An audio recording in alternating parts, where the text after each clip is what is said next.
Good afternoon, everyone. We are going to get started here in about a minute. I'm going to go ahead and put the link to sign in to today's session. If you wouldn't mind just taking a minute, it's in the chat. Sign into today so you get credit. And again, we'll get started in about a minute.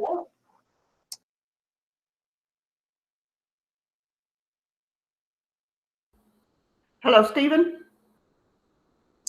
Yes, ma'am. Like if you signed in and it says it's showing you don't have to sign in again, right? Yeah, so if you've already signed in this afternoon, then you're good. Yeah. No, I mean, it's just showing a picture of me, but so that means I already signed in once? No, I think that's a little bit different. So you should be going to the link that I put inside of the chat, and it'll open up a Google form. Yeah, I'm actually in Stephen's office. I'm going to make sure that Google form we're kicked out of the building on the is set. They still have the old locker decorations on these. Yeah. Yeah, you should be able to sign in more than once sign in to the session more than once. So so it'll be different than any time you've done in the past. So you shouldn't have any issues with it. Do you see the link inside the chat? It says sign in for today's session at bit.l. Yes, and go ahead and click on that link, and it'll take you where you need to go. I'm clicking on it, but it doesn't do anything. Listed it one more time. It should open up in another tab. Is anyone else having issues with it?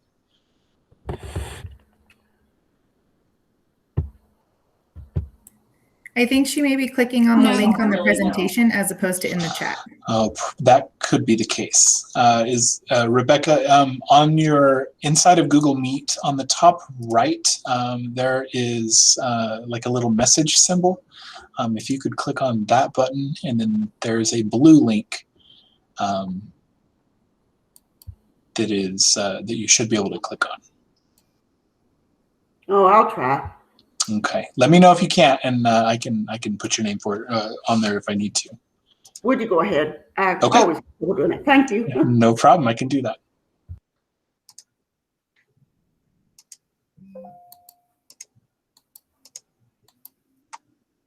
Rebecca, what school do you teach at? I'm sorry. Do what? Desert Willow. Okay. I'm pretty sure I do that. All right, you're good. All right, I'm going to put into the chat one more time for those of you who need to sign in, and we're going to go ahead and get started.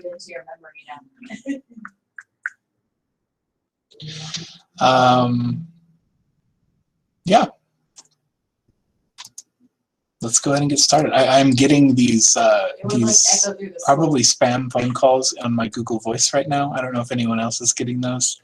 And so like every hour, I'm just like, it's ringing. And so it throws me off a little bit. And that just happened. So welcome to my life right now, I guess. So anyways, today we're going to be looking at session 4 of the getting certified in Google Classroom and the Google for Education system, I guess. We're going to be looking at Google Forms. And Dee, yes, ma'am?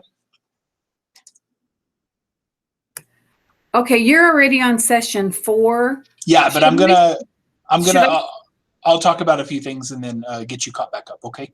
Okay, thank you. So yes, this is session 4. These are not in chronological order though. So if you are here for the first time today, no problem at all. You can start learning from here, and we'll kind of go from there. Give me 1 second, Fim, and we'll get you going, okay? The first thing that you're going to need to do is join the Let's Get Certified Classroom. So if you could all open up Google Classroom, and at the top right of Google Classroom there is a plus button, and you will type in this code. I am also going to put a link into the chat if you would rather just click on a link to join the classroom. Ashley, to answer your question, when you sign up to take the exam, you can use any account that you want. I think they recommend you to use a personal account for that because if you ever, the certification will be attached to that email, and so if you ever leave the job that you're in, obviously you're going to want to still have that certification, have access to all that. So if you use a personal account, you can kind of take it with you. Okay. All right, if you're inside of the classroom, we'll take a look at it and go from there. Let me go ahead and get it open so that we are all on the same page here. And so I'm inside of the Let's Get Certified classroom, and I just updated the link right here to the task sheet. Now this is a copy assignment. Let me get out of there. Let me go into the classwork here. This is a copy assignment, so it should, no, you know what? I don't think it is a copy assignment. There would be my problem. The thing that I always tell people that they need to make sure that they have set up correctly, I did not set it up correctly. So that's why it wasn't working for you, Fem.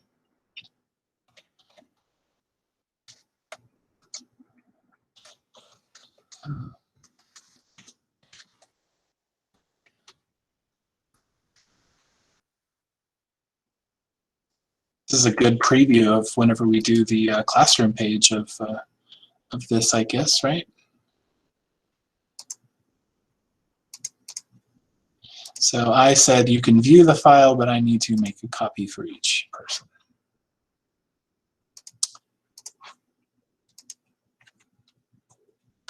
Put a star there so I know which one to keep. And Fem, go ahead and try one more time. And everyone, I guess. So I'm going to delete this one. Okay, so inside of Google Classroom, you should now see a Google Doc assignment, but it's for the Google Form task sheet. So whenever you click on that assignment, it's going to open this up for you. And it's just different things for you to keep in mind as we start working through this. Of what you can do to, everyone's still showing up on this. Did I not do it again? Did I mess this up again? Each student will get a copy, so we should be good, but I see everyone on the same page, so I'm confused right now. It works now. Okay, thank you, Katie. It's okay now, Fem. All right, good. Usually if you're working on your own, that's not there anymore, but maybe I messed something up. Anyways. As long as it's working for you, that's what matters. So let me go back to this tab. So after you've joined the classroom, again, this is the fourth session that we've done. You're going to have access to all of the previous sessions. So even though, like Dee, if you're just now joining us with your first session today, if you go into that classroom, you can see all of the previous assignments, you know, or task lists that I've done. And the idea behind all of it, I'm going to kind of skip ahead on this on this presentation anyways. The level 1 status indicates that you are successfully implement the G Suite for Education into your teaching practice. And it has been 3 years since I originally became Google certified, and your test expires after 3 years. So I kind of said this prior to the first session that we did, that it's been quite a while since I've done it. So I probably over preparing. And so just last week I got an email saying, hey, your Google test is coming up for recertification. You need to go ahead and do that. So I was like, great, I need to do that because I need to be refreshed on what the test looks like. And it is way easier than the things that I've been preparing you for. So so that's good news in the sense that if you can get through the things that I've been giving you, you're going to be very prepared. But I also kind of feel like I've been preparing some of you for calculus for a 6th grade, math class. So so it's not a bad thing, but I hope I didn't scare too many people off on some of those first few meetings. Ashley, no, what we are going to do, we're going to have probably, I have it set for, I think, 3 more, but I'm going to combine some stuff, because where I was going with that is that the test is a lot more basic than some of the things that it could be, I guess, especially the level 1 certification. And so you still have to know the program. You still have to know your way in and out. You still have to know where the buttons are and all that stuff. But it's not as in depth, nearly in depth that I remember. And I know that they've changed a lot of the stuff. They've taken a lot out of the test as well. So so it's going to be a little bit more streamlined going from there. So Dee, are you inside of the Google Classroom yet?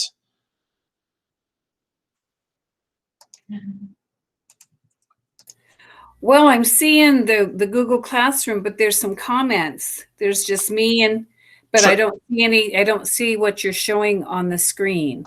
So I'm only showing the level 1 status. I'm not actually showing the test quite yet. So you're not, I don't think you're missing anything right now.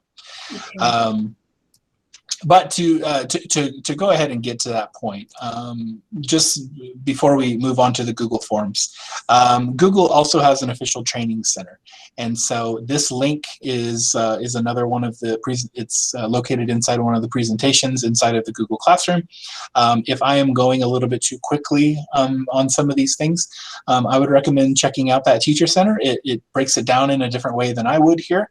If I am going too slow for you on the other end, then you can check out the skill checklist by Eric Kurtz. Eric Kurtz provides professional development over a lot of different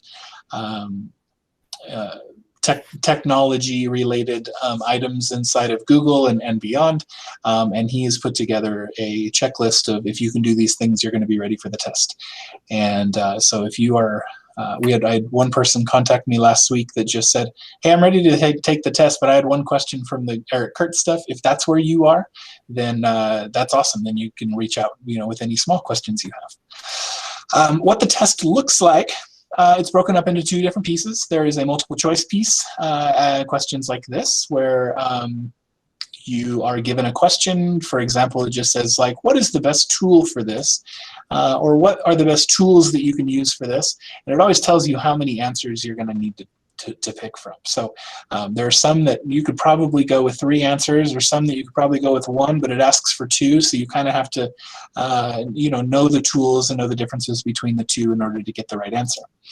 In addition, there's some, obviously, some drag and drop stuff. It's not just multiple choice, but then it breaks it up into tasks that you have to complete. And that's where I kind of wanted to go with the task list that we've been creating. It puts you inside of it gives you a sign-in for your own Google for Education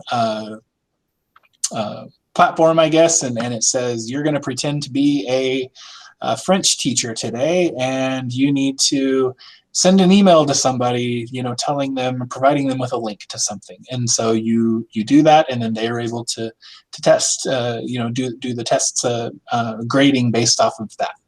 And so the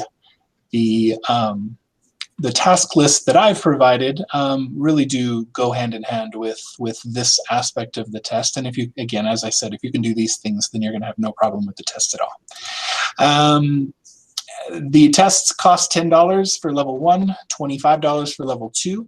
But if you reach out to Ms. Herval at central office and tell her that you would like to test on the level 1 certification or the level 2 certification, she can send you a little code, basically a voucher that you get them for free. So I got to use these codes over the last week to get my tests completed as well. So the instructions are all included. It's very easy to follow along and get those done. So with those things in mind, again, inside of the actual classroom, you have all of the comments and stuff inside of the stream.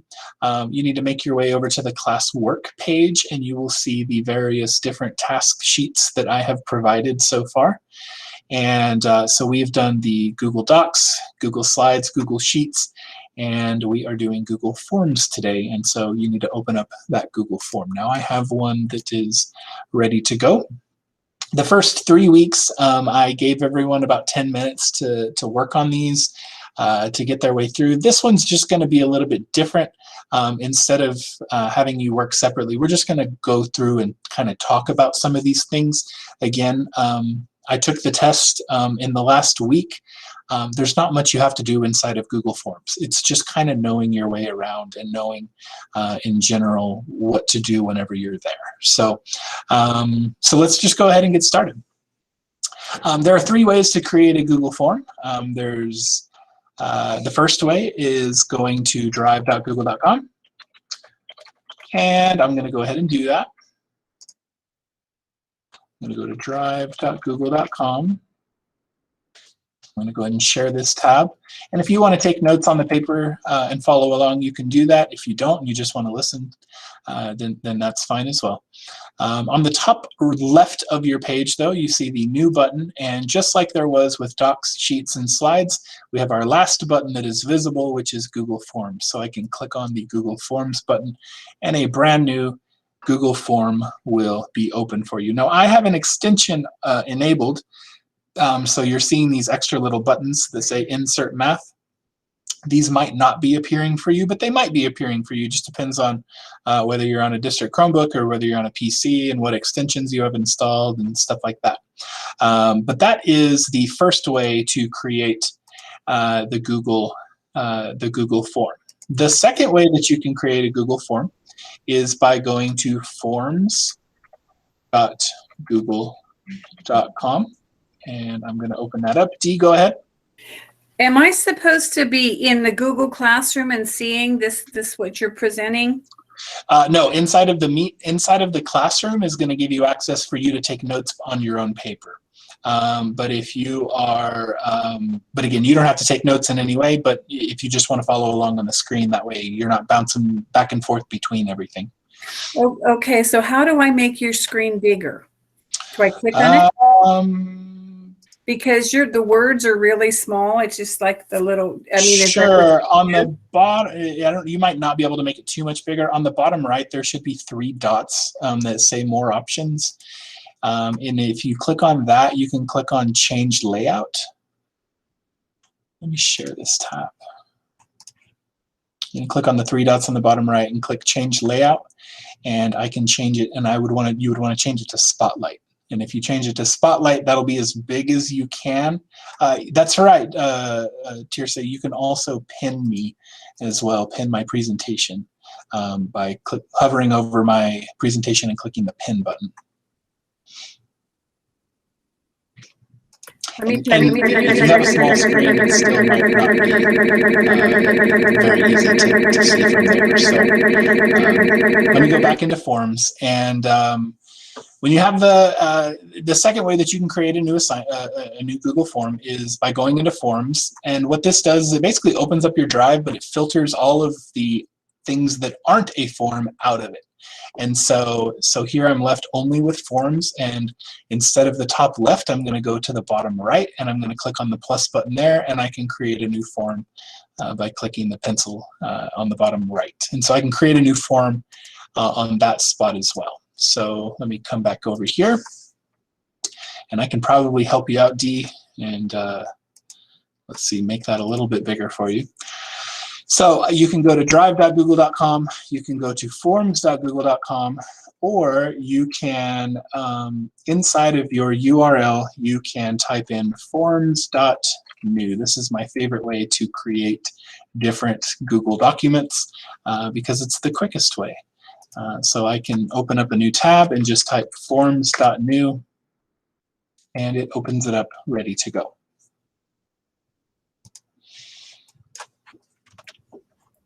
I'm going to mostly stick inside of Google Forms at this point to show you what you need to see. And but again, if you have any questions, feel free to interrupt me and ask along the way. Let me get my sizing correct. Here we go. So again, after taking the tests over the last couple weeks, I can tell you there's not much to the forms that you're going to need to know. The basic thing is just how to ask a question, and so and how to rename it, and how to do some settings changes along the way. And so we'll get to all of those right now. The first thing I'm going to do is I'm going to rename this form. And so on the top left of the paper, it says untitled form. I can either change it there, or I can change it right here. So I'm going to change the name here. So let's get certified in Google Forms. And if I were to then click away and click into my title bar on the top left, it changes the name automatically. And so that's going to be one of the things you'll need to do, is just rename the form whenever you get it created. It has to be named in a certain way. Then it's going to ask you to add some questions. And sometimes those questions are given to you, and sometimes they're not, and you just have to kind of come up with 3 different answers or something like that. And so, but there's quite a few different questions that you can choose from. Now, Google Forms is very smart. It's kind of creepy how smart it is. The first way, Aaron, is to go to drive.google.com. The second way is to go to forms.google.com. And the third way is to just go to forms.new. So instead of typing .google.com, you don't need to add any of that, just forms.new. But Google Forms is very smart in the way that it adds questions. So if I were to say, what is the best salsa in town? It's going to pick up what type of question I'm asking. It should anyways. Well, I guess this is a multiple choice question, and so I would have to provide my answers. But let's say it was an open-ended question like, how are you feeling today?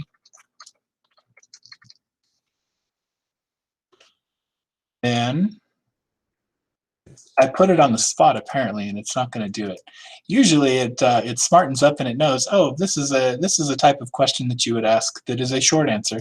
This is a type of question that you would ask if it's a paragraph, and so forth. And I'm wondering if my Equatio is running into some issues with this. So let me turn this off, this extension off, and see if that clears it up.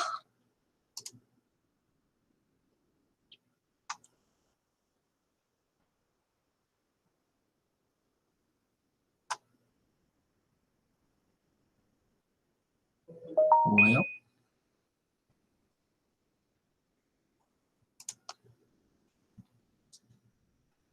this is where I need some like good elevator music, you know, set the scene. Very relaxing environment here.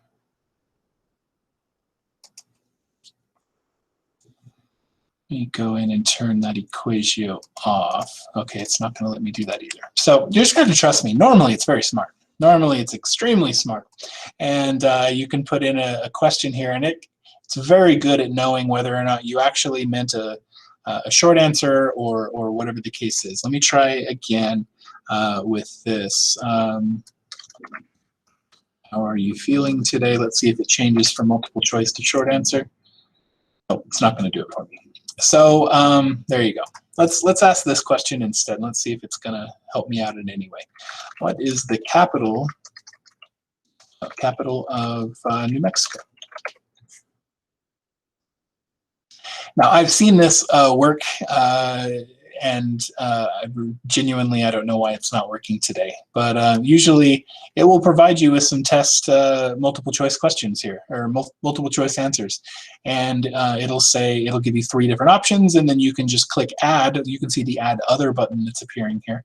There is a way to for these to appear automatically. For whatever reason, they're not working for me today. Probably because Google knows that I'm in front of people and it's just trying to make me seem foolish. But there you go. So, but this is how you add a question. So on the bottom or on the side here, you can see that there is a plus button, and you can add different questions, and you have different choices of question type that you can ask. So short answer is, I mean, I'm not going to go through each one of these. Short answer and paragraph. Depending on the length that you need. Multiple choice, if you want them to check off one, it has these radial boxes. radial circles if you want them to have one answer. There's checkboxes if you want them to have multiple answers. And I would recommend, as you're building these forms inside of your classroom, if you would like to build these, switch these up. I know that these are on these on tests built in this way, and the kids need to be aware of not just multiple choice, but some short answer, some checkboxes as well. There's also some drop-down options, which is going to be the same as multiple choice. You can pick one, but drop-down is going to provide you, if you have a really, really long list of items that are a part of the question, so that instead of having a ton of things taking up space, you only have one line, and they click the drop-down and find the one that they're looking for. And we see these a lot whenever you're filling out forms online, and you have to put in the state, and instead of listing every single state with a checkbox, there's a drop-down where you pick the answer that you need. There's a file upload button. You will never need this for the test. And then there are also linear scales, multiple choice grids, and checkboxes. And those are like for surveys. So those are like, on a scale of 1 to 5 or something like that, how would you rate this? And you can say the 1 is the least likely and the 5 is the most likely, and you can kind of do the grading based on that. So if I were to put in the multiple choice grid, so I would put in, rows. Maybe the question is like, what is your favorite type of bird? And this is probably really bad. How would you rate? There we go. How would you rate these animals? And we can put bird here. We can put dog, cat. And then the columns, I might say easy to like. And neutral, and so forth. You get the idea. And you include the rows that are going to go horizontally. You include the columns that are going to go vertically, and they would be able to pick one option across each one of those rows because it is a multiple choice grid. Now, I can also do a checkbox grid. It's going to be the same thing, except they would be able to pick multiple things along the way. But that's the way that these types of questions work right here. You can also include questions that include date and time, and those are for kind of like what we did today. In fact, the form that you filled out to sign in to today's meeting, it had a date question, and it just had you include today's date. And so, so there you go. But these are all the options here for you on what type of question that you can ask along the way. Now, the test that I took the first time included this. The second time it did not. So I do think you need to be aware that there are some things that you can add in to the actual questions themselves. So, for example, if I were to click on this, what is the capital of New Mexico? Obviously, I need to put, Santa Fe as being one of the options. And maybe I put Albuquerque. I'm not even going to try to spell it live on camera here. And Carlsbad. I could leave it just like it is right now, or I can add just a little bit more to it. So on the right-hand side, I have the option of adding an image as well. So if I were to click this image, if I have the image stored, on a USB drive or inside my Google on my computer, I can upload it, or inside of my Google Drive, I can search for it. But what I like about this is that it also includes a Google image search. And so I can go out into the web and then find a picture of Santa Fe. Thank you, Victoria. I missed that question. So Santa Fe, New Mexico. And now, instead of just including, what Santa Fe is, I can include a picture of Santa Fe, and then it shows up there as well, just to give a little bit more context to the answers that are provided. So I really like that they have included that. Now you can also include links right here that kids go to. You can do include a video here. So Santa Fe, and I can find. There you go, the Hyundai Santa Fe SUV. I could include a video over that if I really, really wanted to. I'll get to some cool things on this that won't really help you in any way get prepared for the test, but there's some cool things that you can do with some videos. But there you go. just going to go ahead and cover it. You can also add sections, entire sections along the way. So you can break these questions up into pieces. So maybe you want to have like a spelling test at the end of the week, and maybe a set of easy words and a set of challenging words. You could put all your easy words in one section, all your challenging words in a different section. Whenever you click on this other add section button, a whole new section comes up, and it goes from there. I would hold off on adding too many things inside of a Google form, because as of today, no Google form can be saved. So the kids have to finish it in one sitting in order to submit what they're doing. That they can't work on it. It's not like a Google Doc where they could work on it, leave, and then come back and then work on it again from where they left off. They would lose everything. Now that's changing, and that has it was said what 3 or 4 days ago that Google is now making it to where you can save a draft so kids could start on one day and then pick it up on another day.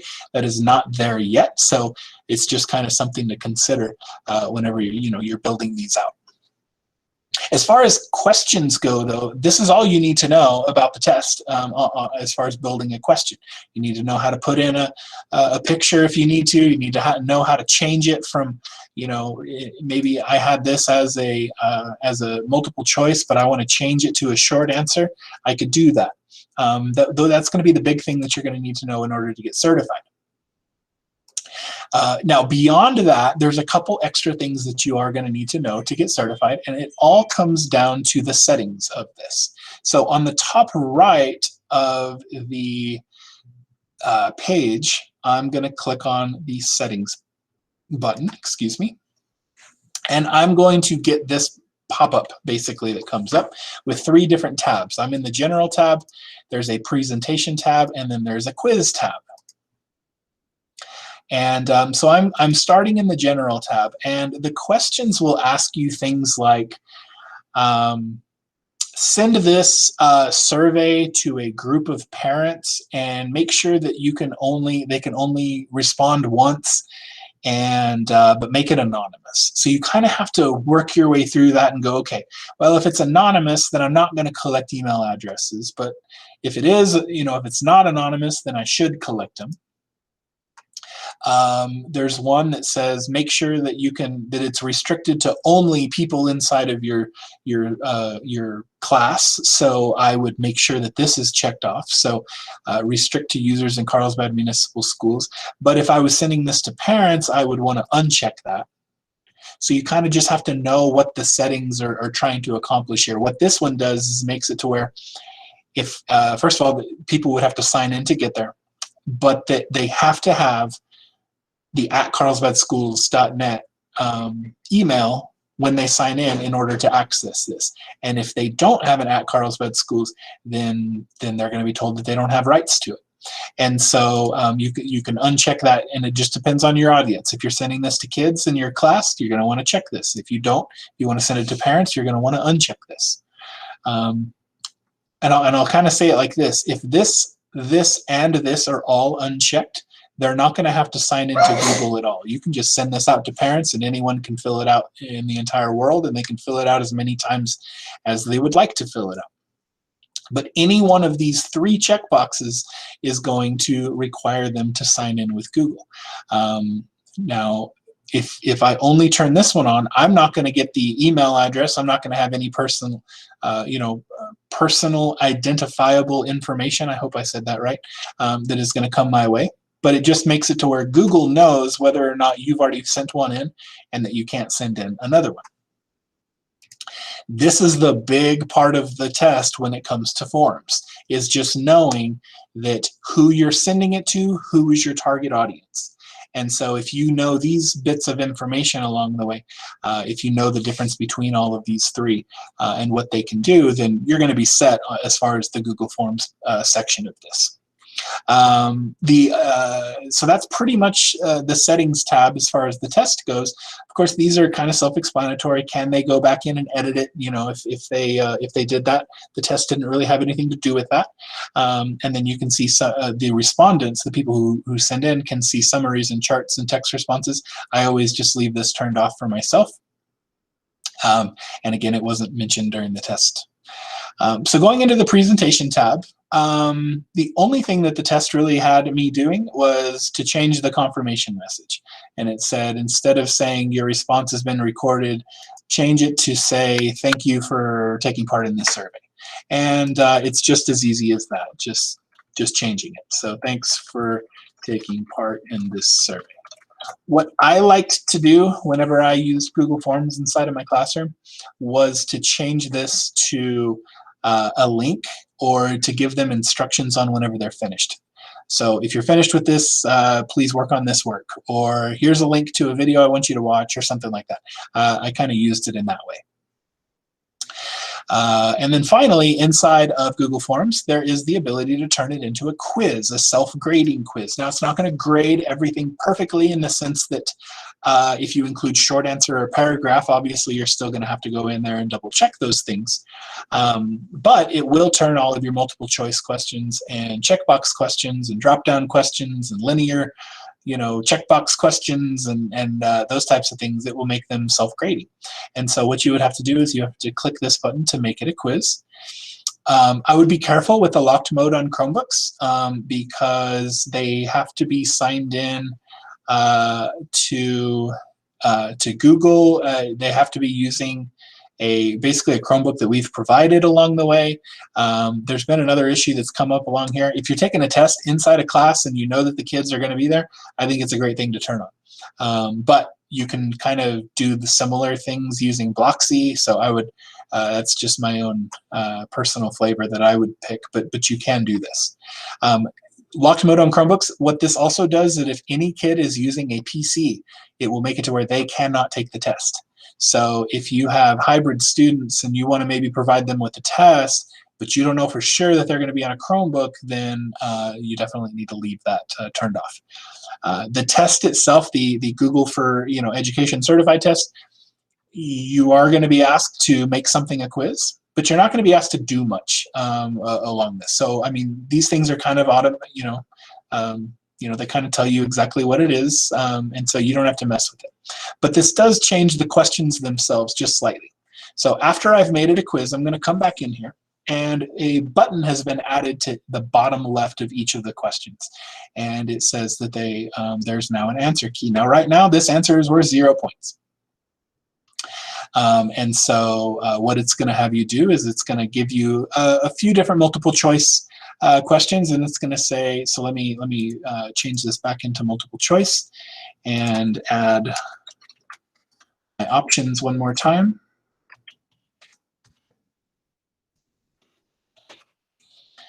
And what it's going to have you do is change these questions to be worth a certain amount of points. So whenever I click on that, I can now make this worth 1, 2, 10, a million. It doesn't matter.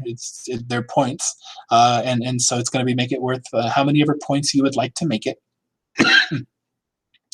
And then I have to give it an answer. So I'm going to choose Santa Fe, and it makes it light up in green. There's a check mark on the right-hand side, and so now I know that that this question has an answer and it's worth 1 point, and so I'm going to click done. And so whenever I'm looking through, I can see now, without having to go into the edit mode, basically, I can see what the answer is and I can see what the answers are not. Now, if I were to change this into checkboxes, I might have more than one answer. And so I might say Albuquerque and Santa Fe. Obviously, this is a bad example for that type of a question, but I can do that. I can have multiple correct answers, and I can show that inside of the checkboxes. So I'm going to change that back.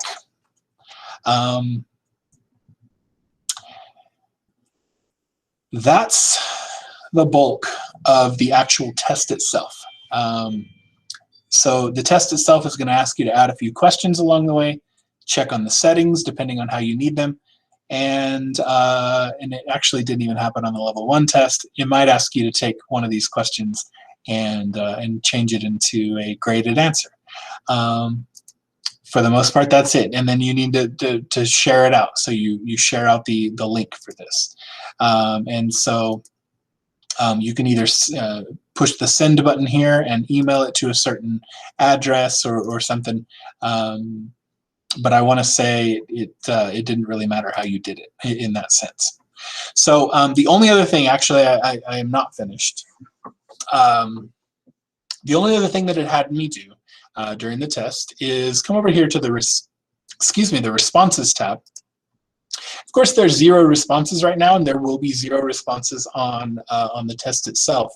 But this is where you're going to be able to actually grade. This is for your teaching needs as well.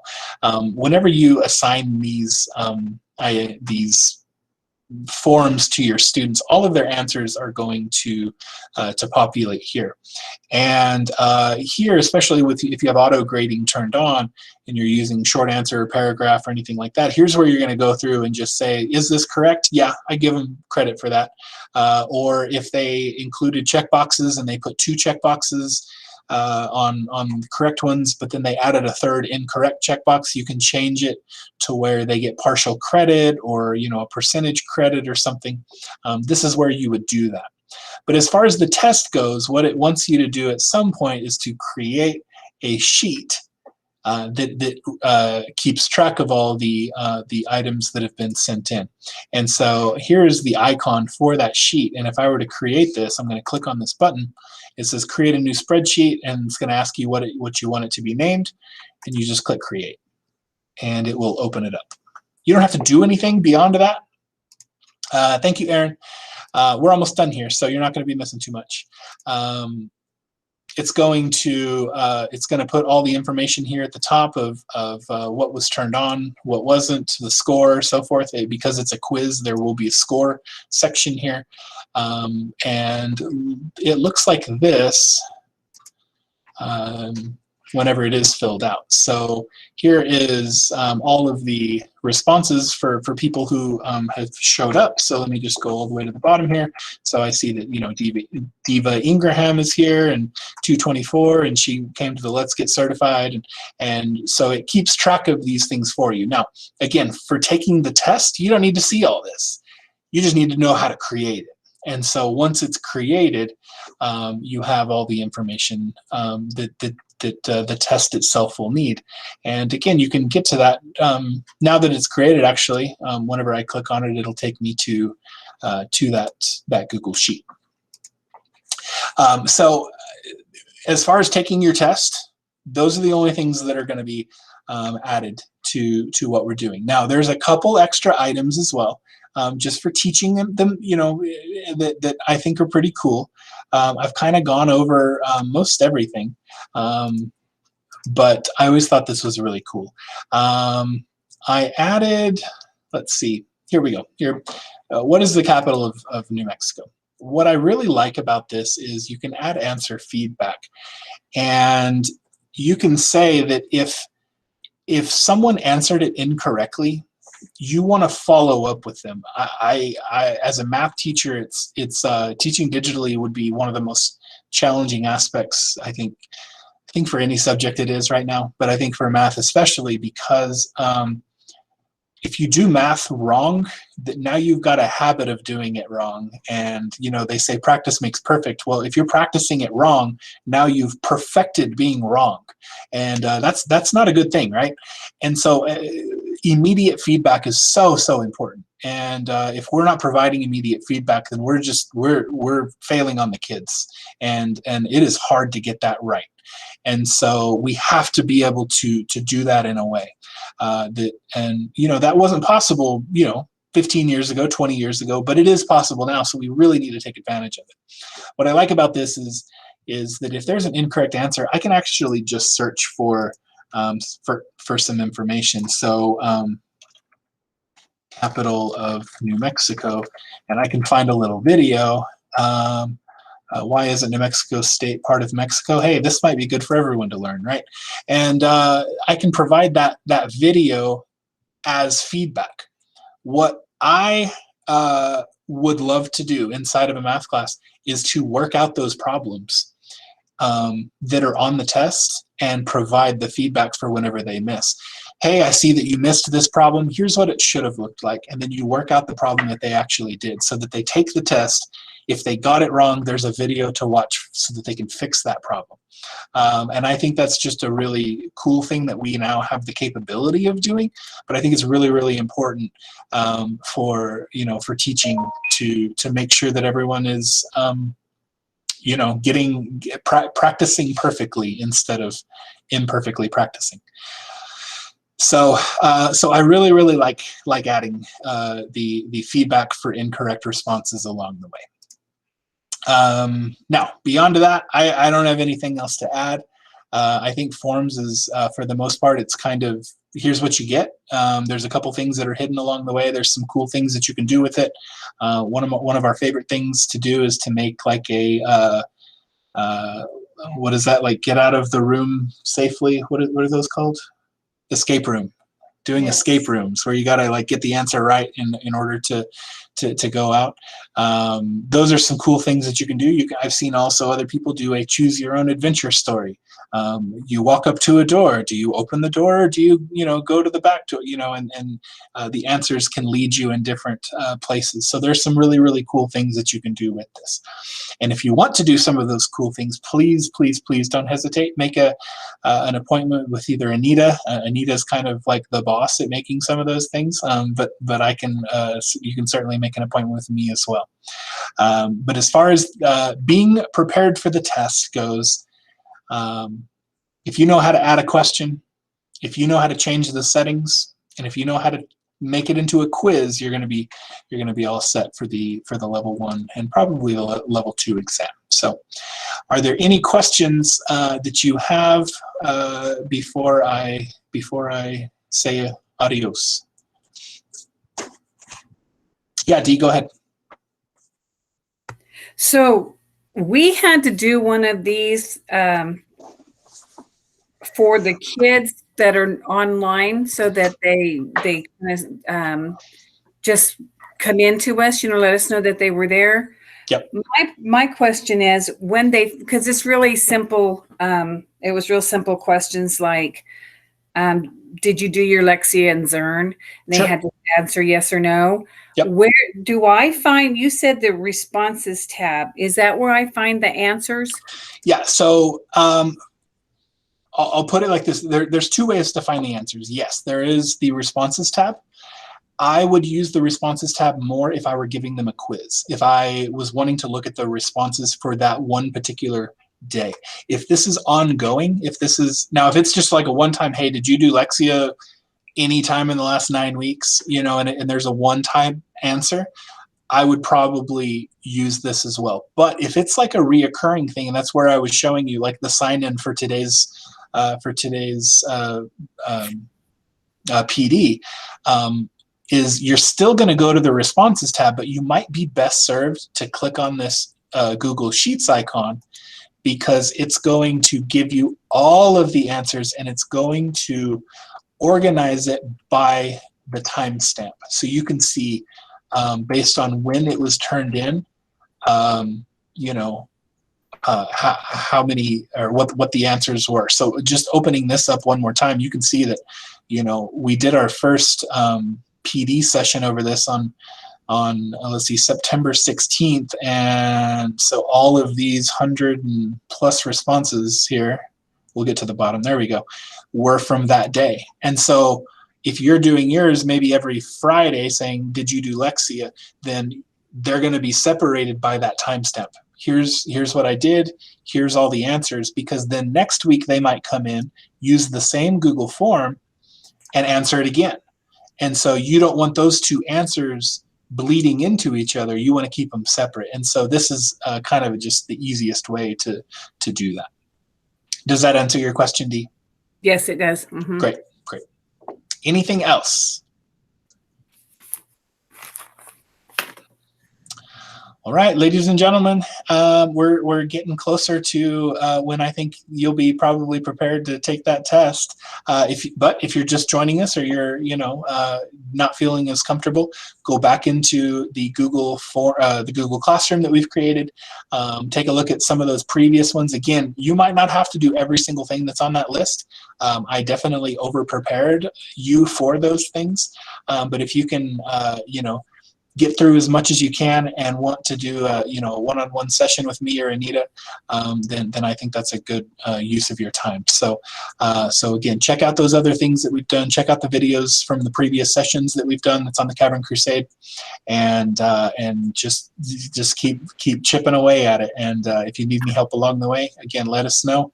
We'll be doing a couple more sessions, and then we're going to basically come back and do a last minute, prepare for the test, here's what you're going to need to know. And the good news is my memory is more fresh on that than it was whenever I started this class, and we'll get you all set. So, all right, I'm done talking. I'm going to stick around for a couple minutes if you have any more questions. But other than that, I hope you guys have a great rest of your week. Okay, well, thank you. Thank you, Steve. Thank you. Very, very informative. Steve, who was it you said that had the vouchers? Miss Allison Herbal has the vouchers. Oh, And I realized just now, whenever I said this has nothing to do with that question, Judy. I'm sorry. I just realized that whenever I shared my Google form, I didn't share the right tabs. So I was talking about these responses that are right here. Nope, not these. I was talking about these responses that are right here, and I wasn't sharing that information whenever I shared that. So if you're watching this on record, here's what I was attempting to talk about earlier, but not showing it correctly. So here's all the data that's broken up and separated by date along the way. So anyways, there we go. and do you have to take this? It's on your school computer, or can you take it at home? You can take it at home. The only thing that Google says you have to do is you have to have a computer with a camera. So if your computer has a camera attached to it, then you'll be set. Okay. So actually, is it just asking, like you said, the 3 ways to create a Google form? We have to go in and do 3 different ways, or do we just have to put the 3 ways? No, it's really the only thing you have to do. And let me stop the recording.